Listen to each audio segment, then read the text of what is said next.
našo slabo vest. Imamo to svobodo komuniciranja in torej, ker smo svobodni, je na nas, naša odgovornost, da poskrbimo za samo regulacijo.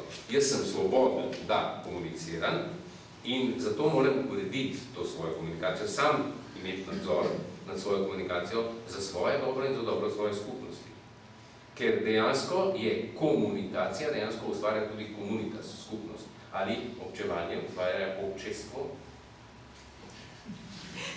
Tako, hvala lepa tako nocojšnjemu gostu, dr. Adrianu Fabrisu, kot tudi dr.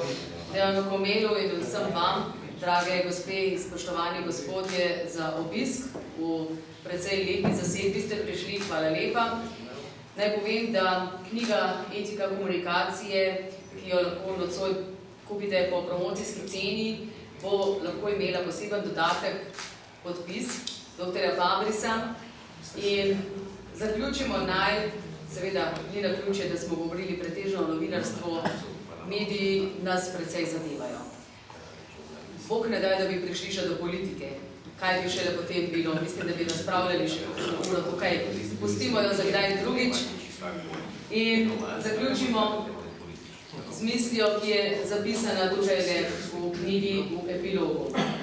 Knjiga ni želela odgovoriti le na tradicionalno vprašanje etike, kaj delam, kaj moram storiti, čemu to storim, ali bi to moral storiti, oblikovanih na področju komunikacije.